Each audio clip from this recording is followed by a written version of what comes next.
Jeez. But I was very round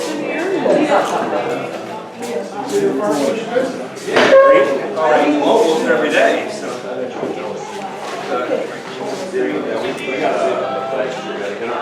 I always ready for your thoughts.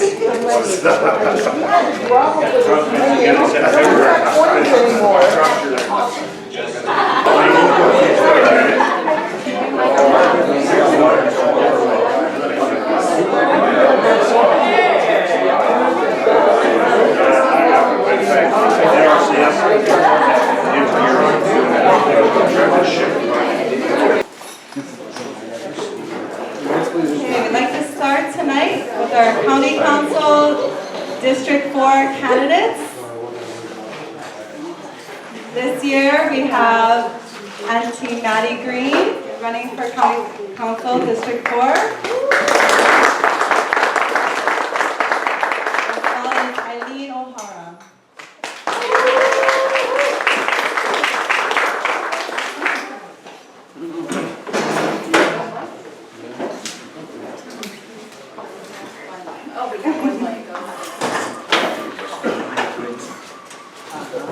At this time, I'd like to ask each of you to give, you have 3 minutes for an opening statement each. Start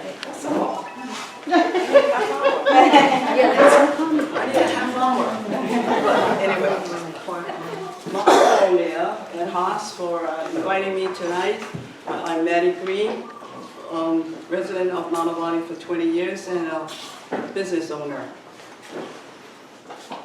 And I am a candidate for Hawaii County Council District 4. I'm born on Kauai and raised in Honolulu, but my roots stem from here. My great-grandfather, John Kepaʻokapa Kamohoali'i, was the first sheriff in Puna. His legacy was taking care of Puna, and that's what I'm doing, carrying it on, taking care of Puna. I'm president of Nana Valley Association for 6 years, vice president for a year, and currently president, and soon to resign. During Hurricane Isel, Nana Valley was Emergency Disaster Relief Center.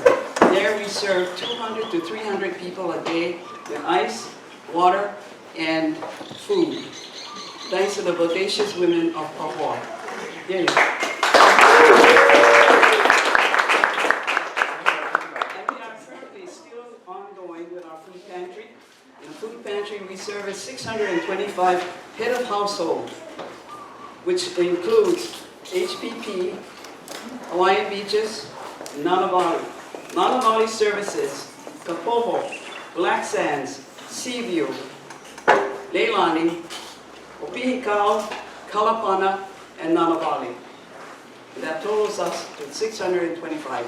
Our dream is to reach all of Puna so that all of Puna can have a food pantry and we can serve all of those that need food. I'm past president, past vice president, and past treasurer for Main Street Pahoa Association.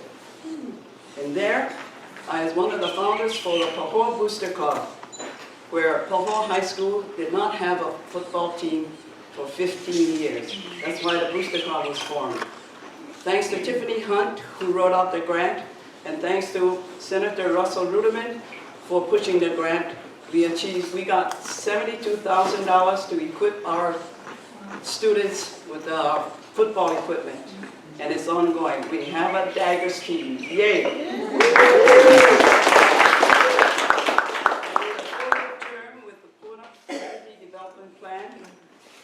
Implementation Action Team. There, I became one of the founders for the Pahoa Regional Town Center, which is ongoing.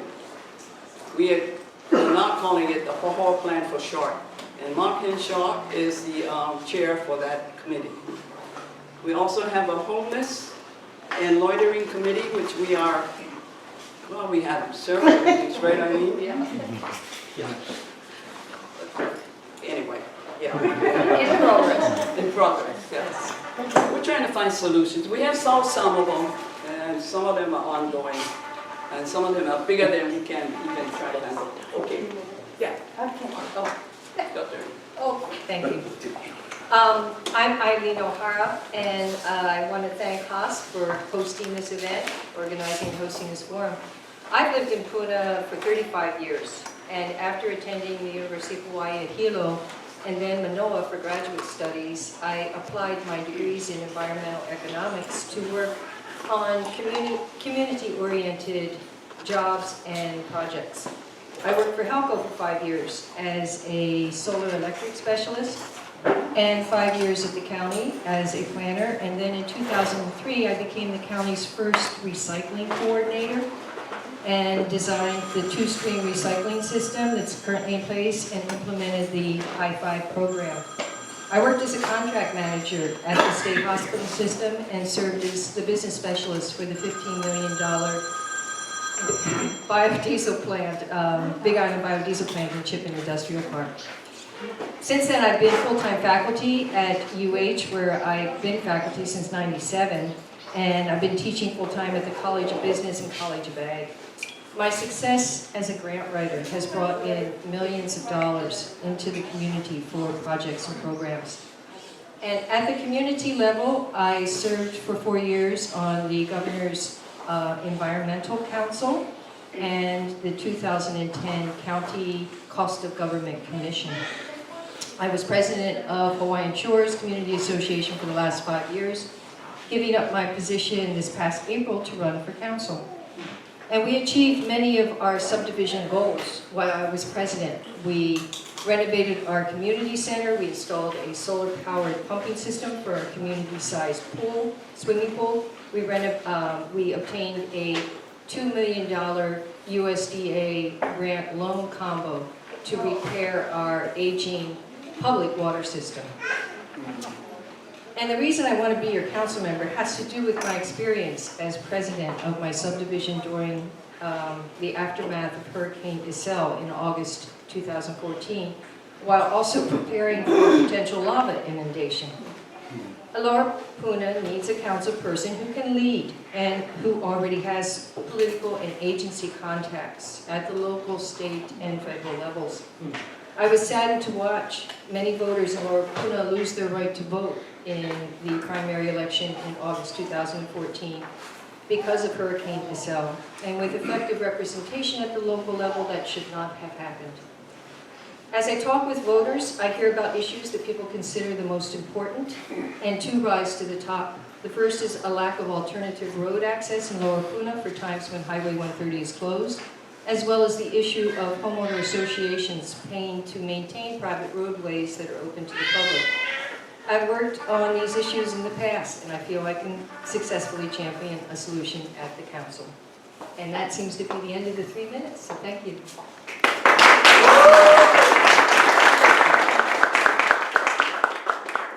At this time, we're going to move into the next portion.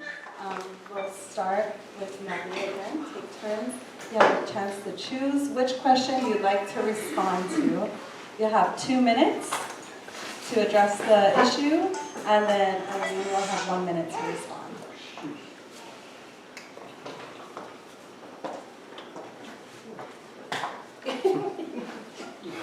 I think I will go with the roads and escape routes. Since Hurricane Iselle, Nanavali has become one of the escape routes of Nanavali, all the way down through the beach road and out to HPP. There are other exits out of Nanavali. I don't know about Hawaiian beaches or other associations, but I know that we do have other routes out from Nanavali. Roads need to be addressed because there are some of our roads in Nanavali, I tell you, I think they have little pools, swimming pools in them. I mean, that needs to be taken care of. And that's about all. So, we'll get them. Okay.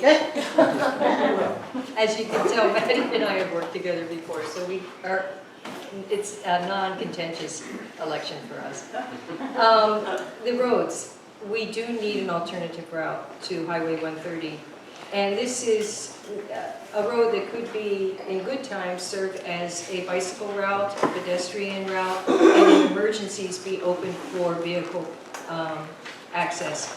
We've had several emergencies just this last year where Highway 130 was closed, and many of you may have been caught in some of those emergencies and spent 5 hours trying to get home. So it is known that we need that, and there are paths that can follow. Maddie's referencing some old cane roads, and I'm familiar with some in and out of the subdivision that I live in, Hawaiian Shores, Hawaiian Beaches as well. But we do have a good base for an existing emergency road access. And we need to make sure that that gets opened for the public on a consistent basis. Thank you.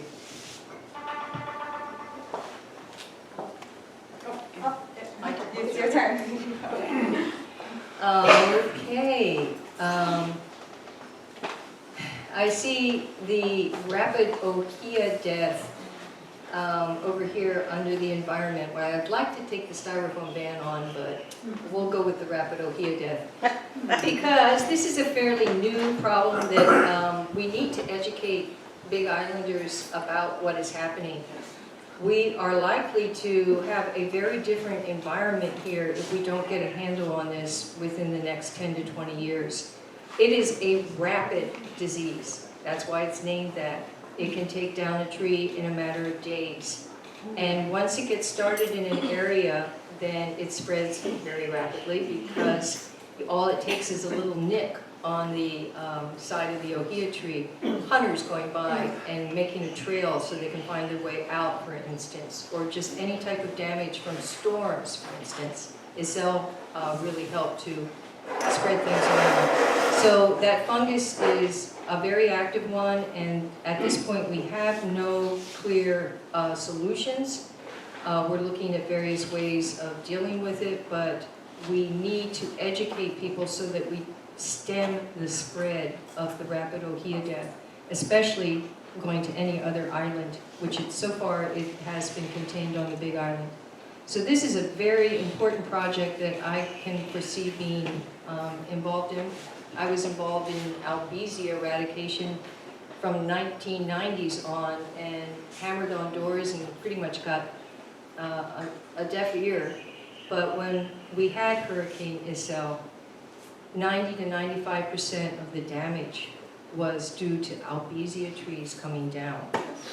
And I call it the alien species disaster, because if we hadn't had albizia trees all over Lower Puna, it wouldn't have been that bad of a storm. So we need to understand these escaped exotics and the diseases that affect them, and take precautions and educate the public. I was just at a talk story that Councilman Paleka had, and he had a guest speaker there speaking about rapid ohia death.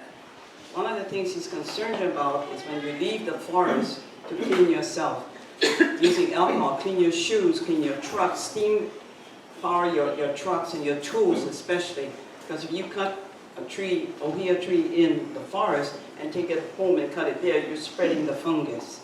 So it's really important that we do that. And he said that if you cut a tree down, don't take it to the waste, because they're not even going to take it. Leave it where it sits. Just leave the branch, the tree right there. Don't, because you're going to be spreading that fungus around. And I truly believe that. And I asked him how long ago has this disease been here? And he said, well, he thinks like maybe 10 years ago. I said, true, because my neighbor had a tree, ohia tree, and it died. And well, it was dying, so I asked him, I said, your tree is dying. He said, it's dormant. But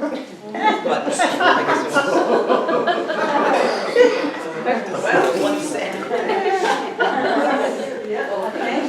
So, Maddie, now it's your turn to select one of the questions and have 2 minutes to address it. And we will have 1 minute. James, you ask this question.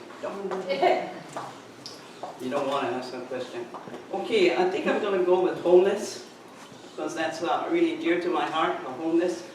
And last week, when was it? Wednesday, that we met Dr. Kopp, and then Councilman Paleka was there too. And he's the one that's walking around the island for the homeless. And he had a very interesting plan for a homeless facility that he wants to build. And I really, love that plan. What an interesting man. And it really just filled me with compassion for him for doing what he's doing. And that's why we're doing what we're doing with our food pantry. I deliver bags of food once a month to the homeless in Pahoa. I deliver about 4 bags because there's 4 of them that I know of that really are homeless and need the food. I think that if we try to consider to get some land or some property here in Puna, maybe we can build a homeless facility here with all the resources. I know we need some mental health issues that they have, and maybe Gilbert Aguinaldo that's going to build a medical center, maybe he will have a mental illness facility there. I hope one of them, whatever. And so that's my take on homeless. I love my homeless people. They voted me governor. That's it. There.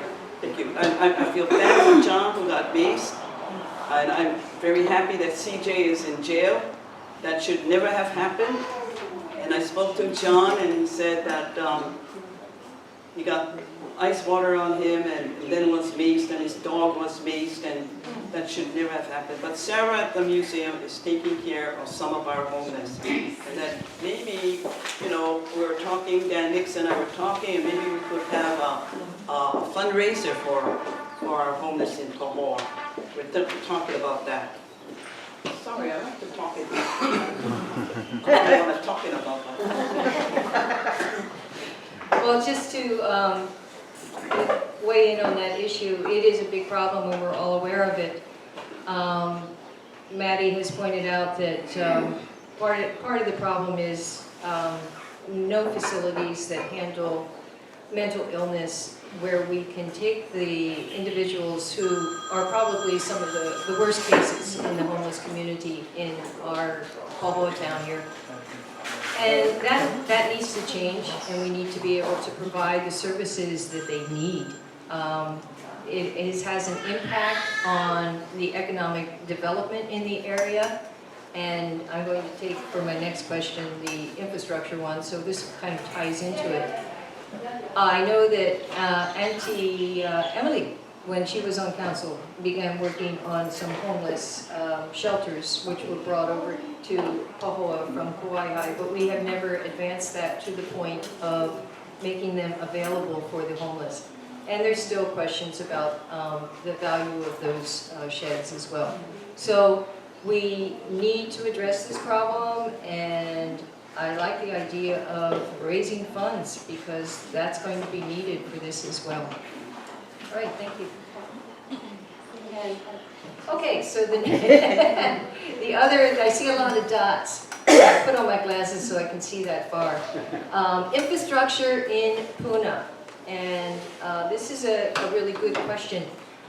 We are a bit restricted by the current infrastructure, and I'm happy to see that Senator Ruderman is here because he has done work that is going to help us down the road.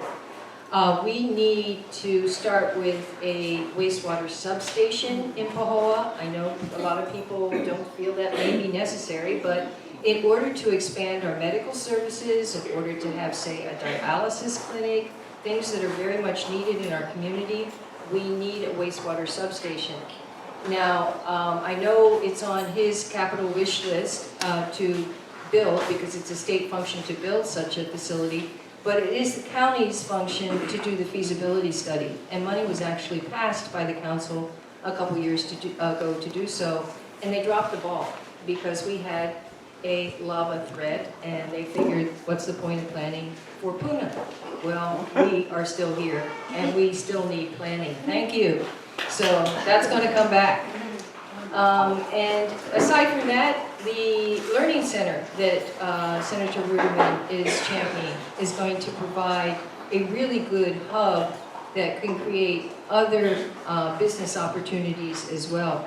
We need to expand cell coverage throughout Lower Puna, and that can be done. I know we've done it at the community level, Nana Bali did it at the community level, so did Leilani, but there are still some pockets that are not fully covered. And once we get that coverage out there and have that 4G network, we don't actually need Oceanic to extend their cable every place. So there are ways that we can build infrastructure in Puna that are going to be very helpful in inviting new businesses and job opportunities. Oh, yes. Let me speak about being on the Paleka Regional Town Center Steering Committee. We have talked about or waiting on a water feasibility study so that we can have a water waste treatment system here for developers to come in so we can have jobs for our people here, so our people can stay in Puna, not have to go to Kona for weeks at a time. And when they come home, they either lost their wife or their children or their family sometimes because they've been away for too long, or to Waimea, Waikawa. But that's what we need, some of that infrastructure. We need that. The reason we do have the CIP monies there, it's waiting for us to do the study. It's just that planning department does not have enough staffing, and that's why it's on hold for now. Hopefully, we could see it within another month, I hope, so we could start it. Don't hold your breath. Yes, that's one of the things that we're doing. Also, we have the county just recently bought the Akibono Theater parking lot, and we're planning to do public parking. Pahoa will have public parking. Because of Lark Henshaw and our Pahoa Plan Steering Committee, John Olson and everybody else is doing it. And we're anxious. Pahoa Design Guidelines Committee met for the first time, and we're going to meet again.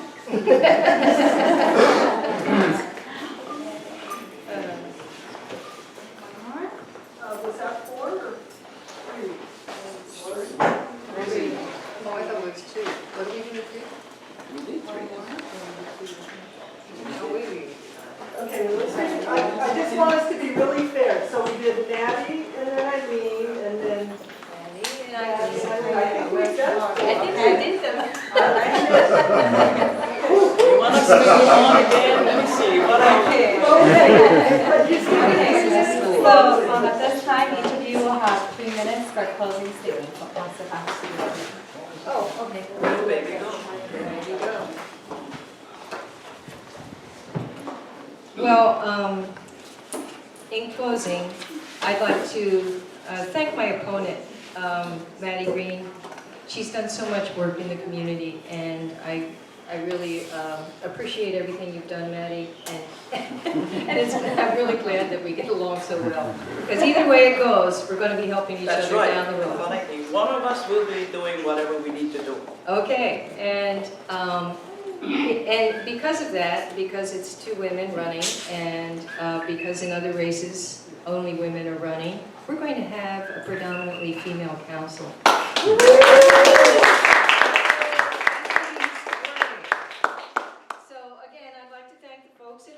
Hosting the event, as everyone for attending and showing an interest in our community and its leadership. I'm not the establishment candidate in this race, and I can offer Puna an independent voice to represent your concerns and issues. People often ask, what is my agenda? My response is, my agenda is you. The constituents in my district. My goal is to represent my constituents and not press forward a personal agenda or be a puppet for large business interests. I'm running a grassroots campaign. Over 90% of the contributions to my campaign so far have come from local residents and small businesses.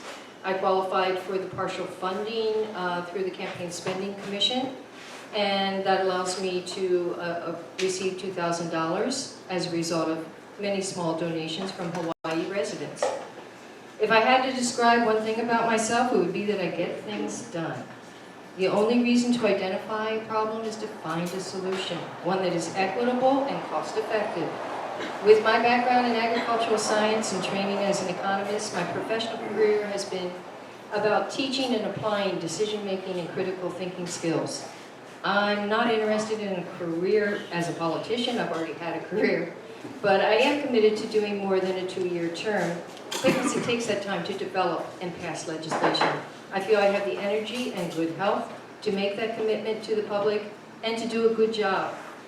Because being a council person is a 24/7 activity and it requires a lot of stamina. I bring a wealth of experience, years of tackling difficult social and economic issues, the passion to find solutions that improve our local community, and the knowledge and integrity to efficiently manage our county budget.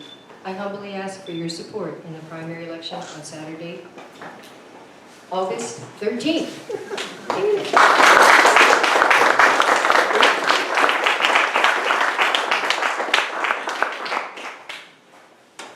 In closing, thank you, Leah.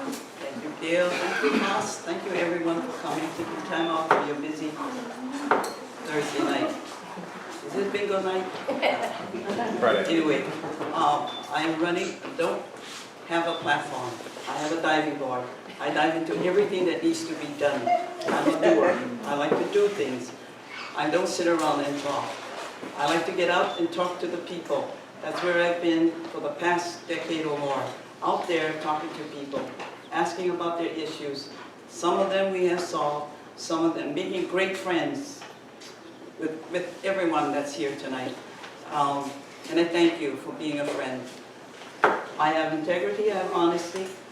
I have worked for a big corporation, which is AT Cross. I was the supervisor there, managing 5 separate departments, which meant 76 people under my care. So I know how to manage people, I know how to manage things and get things done. In closing, I humbly ask for your support and your vote on August 13th, 2015. I will see you at 16.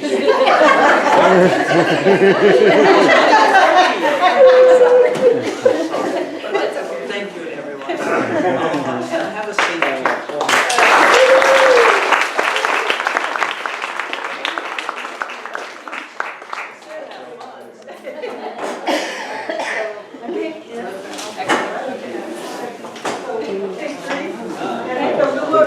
I think we'll have a 3-minute break before we start with the Council District 5. So the bathrooms are right around the sidewalk up that way. Okay, so we're ready to begin the next round with our County Council District 5 candidates.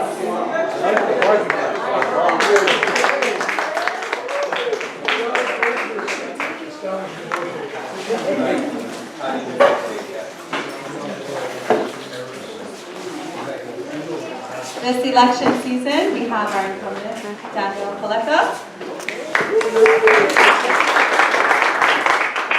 And joining the race is Jen Ruggles.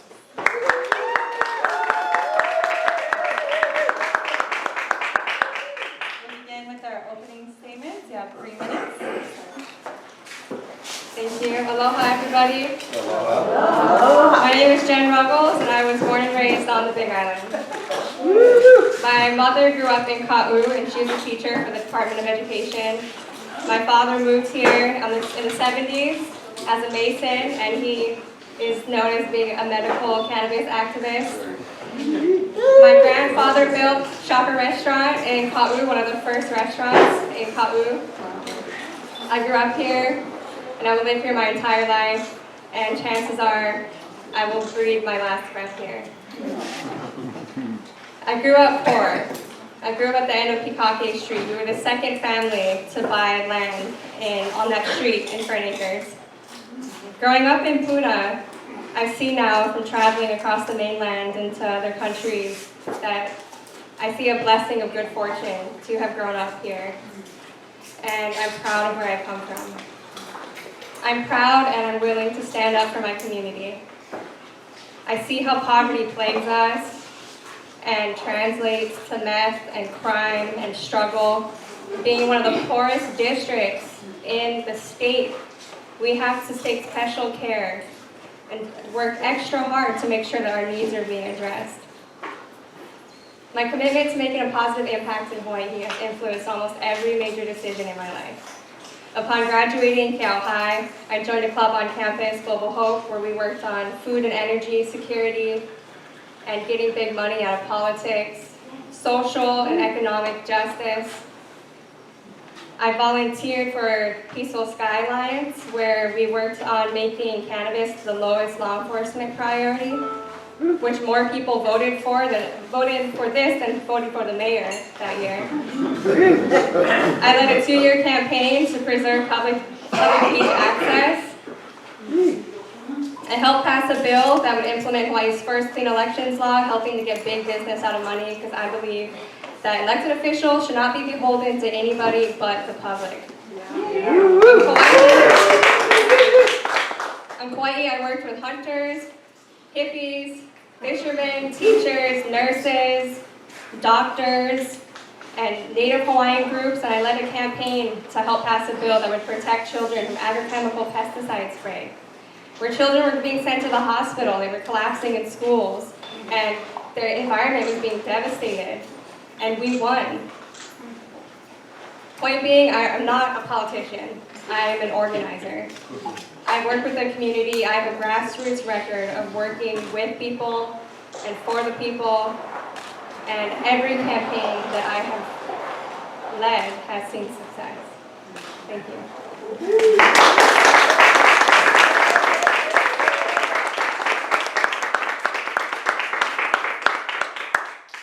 Aloha, everyone.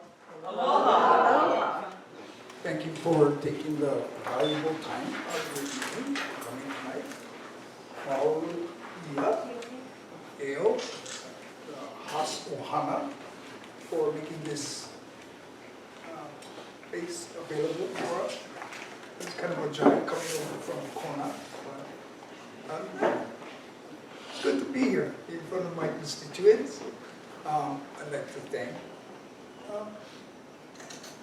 you for the opportunity to represent this wonderful place that I've called home for quite a bit of time.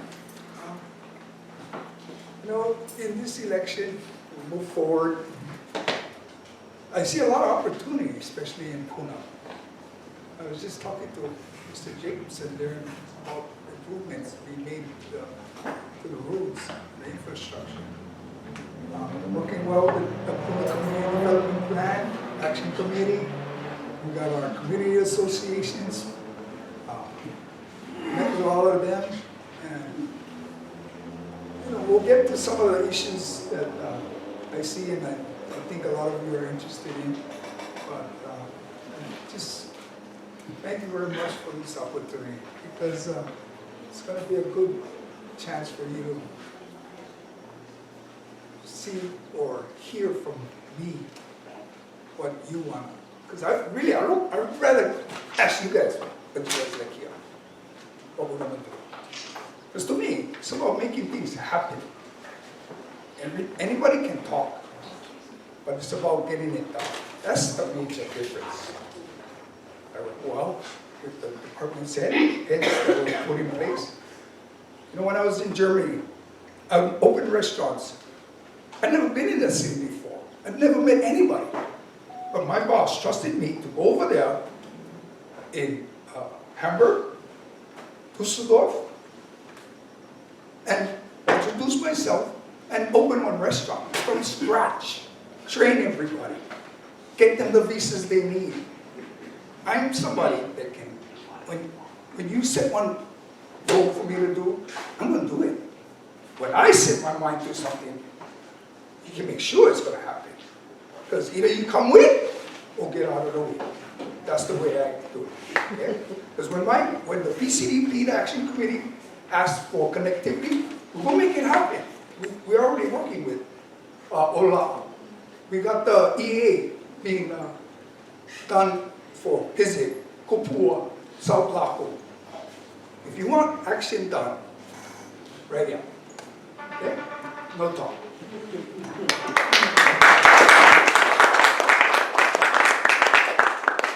So we'll start with you, Jen. You can select select one of the topics from the audience, and then you'll have two minutes, and then Maddie will have 1 minute to respond. I'll talk about the styrofoam ban. It seems like there's a lot of stickers for that one. And I think it's important to everybody here.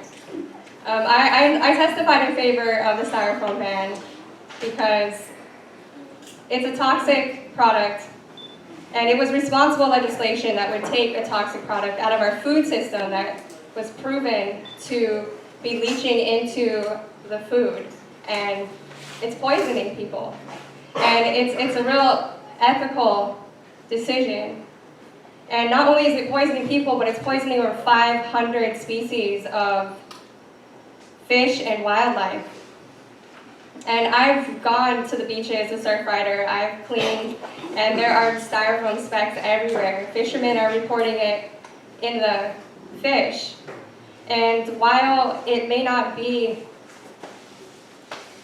a business's responsibility how people dispose of the styrofoam, it's still toxic to the people that eat from that container. And to say that if somebody wants to eat styrofoam, that should be their choice. That they're right on it. It should be their choice. But that's based on the assumption that a generalizable portion of the population actually consents to and has knowledge that they're actually eating these poisons and that their children is taking these poisons. And a large proportion of the styrofoam that is being found in the environment is from these takeout containers. So it was responsible legislation that took a toxic product out of our food system and out of our environment. And that's why I supported it. Thank you.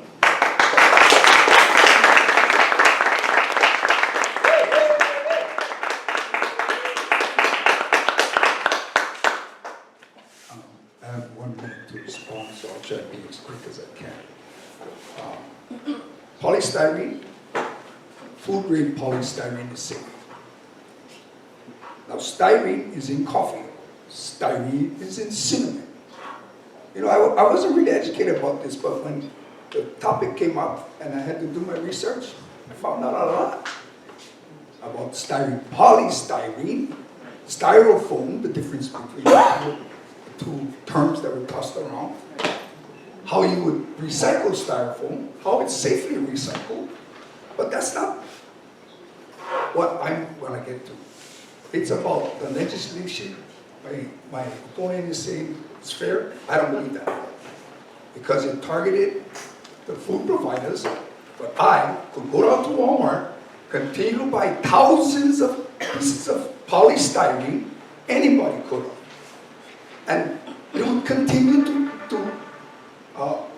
get in our water. That's not the way. I have a task force that's being formed with Wildlife, Surf Rider Foundation, all the stakeholders. I believe in getting people together to solve the problem, not divide them. Thank you. At this time, Councilmember Paleka, you can choose one of the topics that you'd like to answer. Oh yeah, I'll continue on the styrene stuff a little bit before I change. So we're not over. It's not done. You know what I mean? You let me committed, then be committed.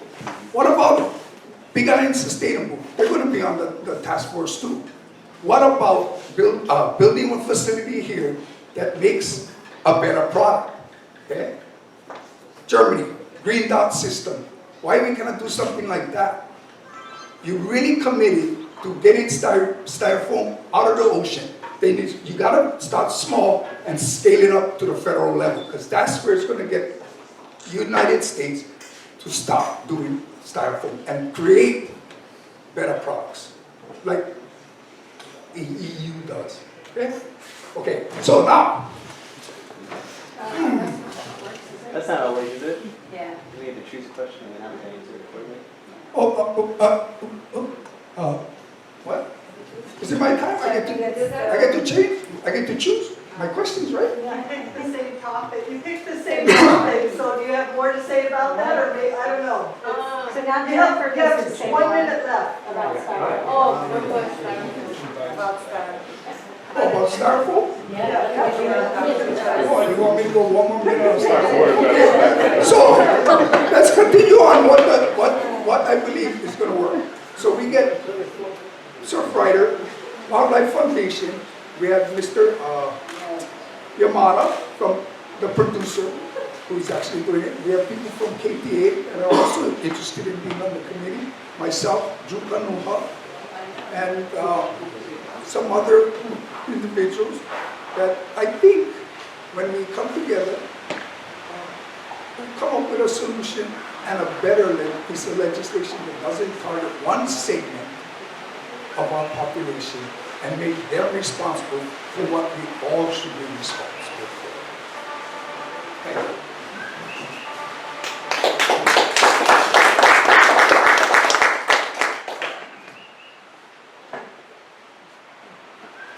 I think it's really, I congratulate Mr. Paleka on what he's doing. I think that's really good, and it's a very productive way to handle the situation.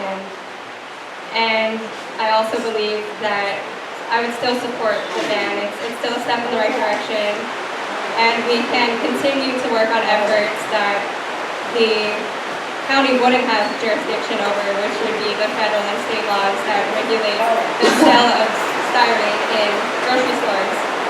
But this is something that the county could do on the county level that was realistic, and it really didn't impact businesses too much. It was 16 cents per plate if they're buying in bulk, 200 plates, which most businesses aren't, and it reduces from that. And 16 cents on a $7 plate of food is really not that much. When you think about the long-term cost of having styrofoam containers out in the environment and in our health, that's what I would say.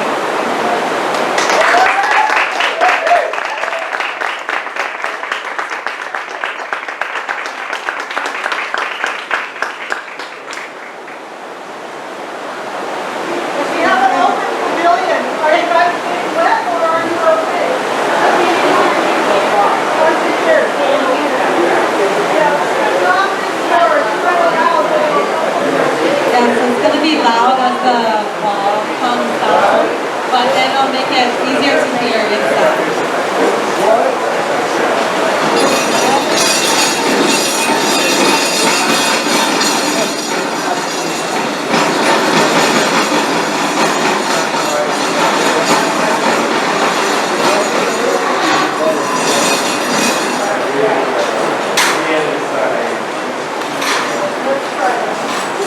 Okay, how's that?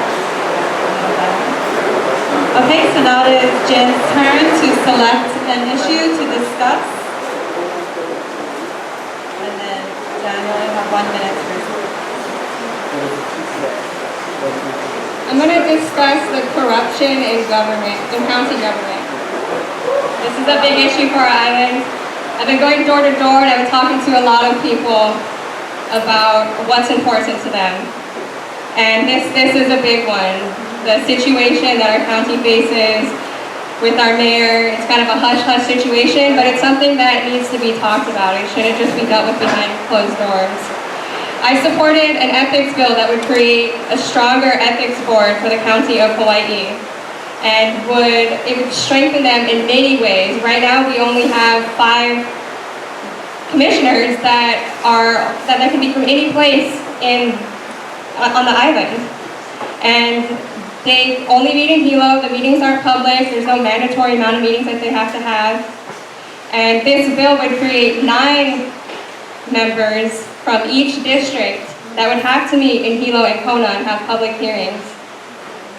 This would strengthen, and public hearings where they'd have to hear complaints in Hilo and Kona at least 3 times a year. This would not only increase transparency and accessibility, but accountability in our government.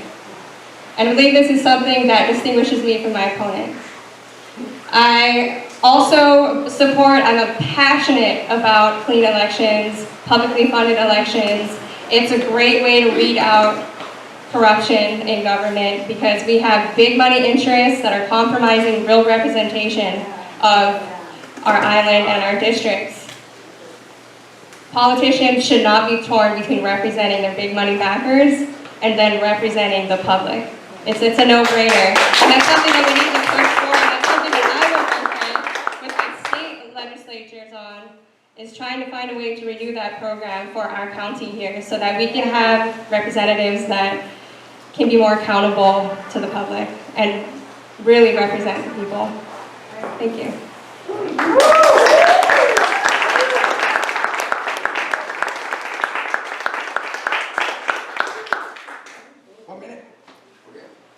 So corruption in our government.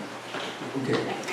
So at this point, if we're going to talk about Billy, he's going to be adjudicating the way everybody else is. A fair trial. So we'll see how that goes. Everybody's entitled to that. It's a constitution, rules and rights, right? Right. So it's not my job to do it. And it's not the council's job to do it. So we'll leave that one like that. In terms of funding, or,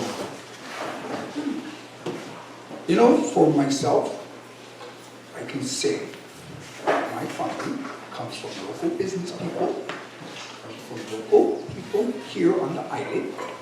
It comes from unions, working people. I represent the working people very, very aggressively. And the unions know that. Why? Because it's important. I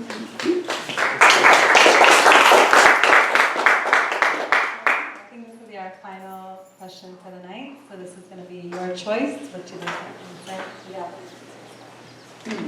2 minutes for the topic of your choice. Okay. I better not go on. Because I wanted to go a little bit on one topic and go on the other, but I guess we're only going to get one choice, right? Oh, okay, now I understand. Sorry. I thought we did. Alrighty, roads and escape routes, infrastructure. Currently, we have a CIP approved, $11 million. Okay? It's going to work. We have an EA currently going to be done. It started with the interest of our community up in Mountain View to get Lauco done. In working on that project, it expanded because having sat down with the Puna Community Development Action Committee and the Connectivity Committee, it became clear that we needed just more than that. And since we were going to try and do more than that, the EA included 3 different access routes that we are planning to do. One on Lauco, which is going to be involves a bridge. One in Kopua, and one in Pittsburgh. I like to call it cycle. Anyway, so the funding is there. So even if I'm not successful, we can do it. Okay? The trick is getting the allocation.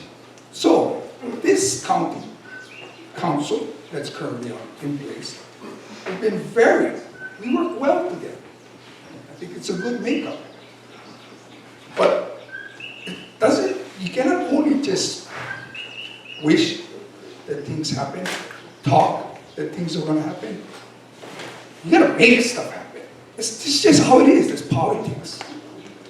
I just being real with you guys. It wasn't easy to get the road up. Just talking about it.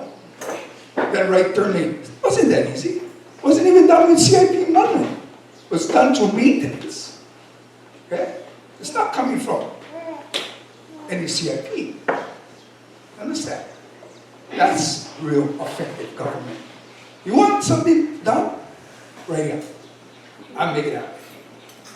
It's talking with, getting involved with our community. That's important. Representing the community. I think I do that pretty well. Wow.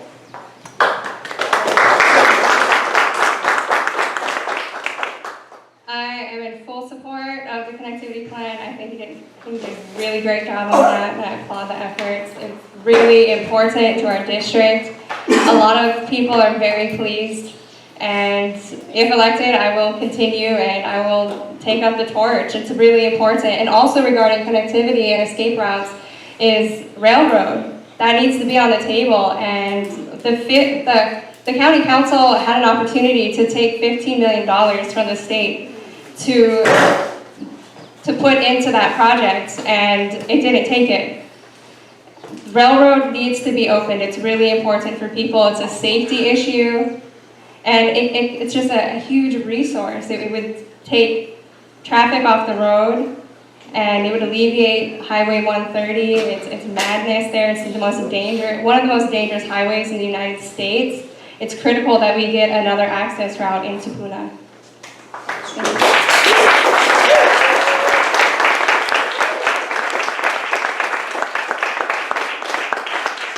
At this time, we'll have our closing statements. Each will have 3 minutes. This time we'll start with. Okay, I'm gonna respond to that $50 million. Okay? That's wishful thinking. That $15 million was for maintenance. That money is going to be in the Department of Transportation, right? We don't own that property. We don't own railroad going back to Hawaiian Homes. So, knowing what you're talking about is a big thing. It's one big thing. You got to know what you're talking about first. Okay? You got to know about styrofoam. You got to know about connectivity. Okay? I know what I talk about. Why? Because I learned. I go in there and I make sure I understand. You want to make stuff happen. If you want railroad to open up, you got to work with shipment. If not, then you got to condemn it. That's the two opportunities you get. That's the facts. That's facts. You want to talk about, we're going to make it happen? Then go talk to Bill. You know what I mean? Talk to the man. Man, I'm not afraid to talk to anybody. I talk to them, but I talk to them nicely sometimes. Most of the time. But hey, be real. Be real. Don't talk like you're going to do something and you cannot. That blows me. Whoa. Come on, man. Let's be real. Hey, we work hard. Over Main Street to get that Luki's parking lot. I know how much I was working hard. None of us going back and forth just to get that thing signed. That thing won't happen. And I just went to go talk to water supply so we can put the water in first before they pave them over. You know what I hate? When they pave and then we're going to go dig them up and put the water in. That's crazy. If you know how to make stuff, I know how to make stuff. My grandfather was a plumber. I know how to build things. I built my own places. I built stuff. I can do them. I can do this job. Please support me again. And I tell you, I won't let you down. Styrofoam will make it happen. We'll come up with a better plan. Believe me. Trust me. I know. Ooh. Thank you very much.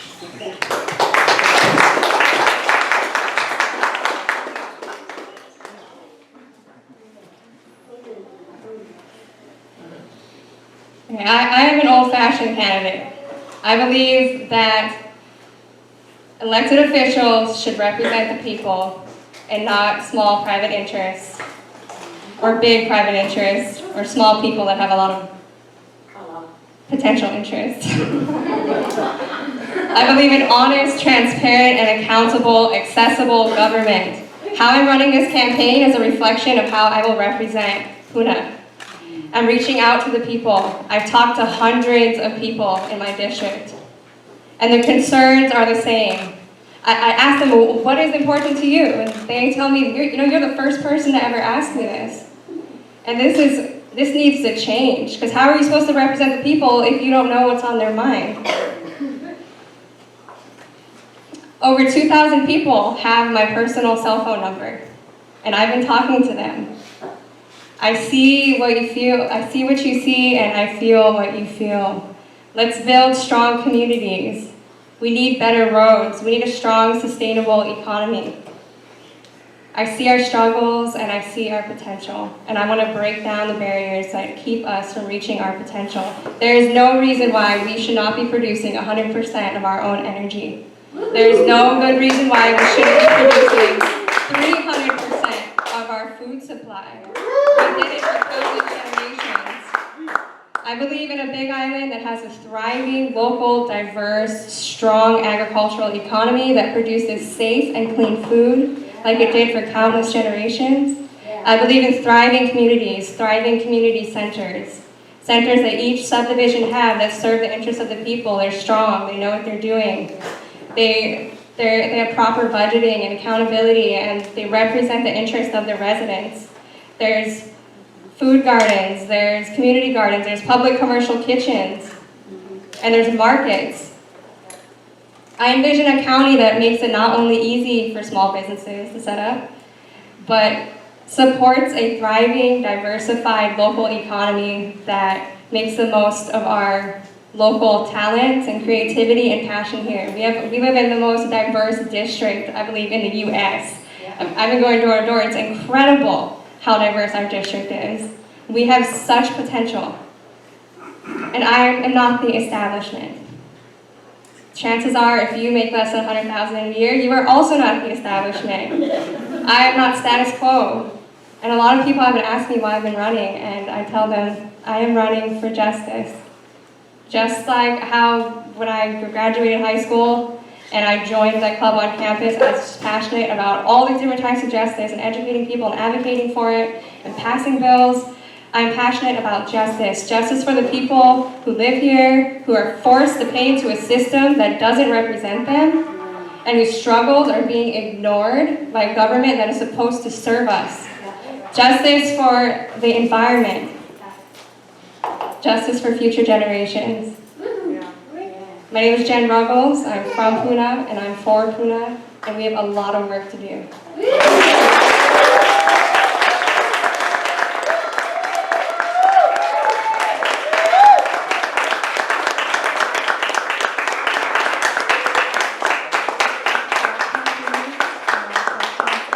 I'd like to thank all the candidates for coming out tonight.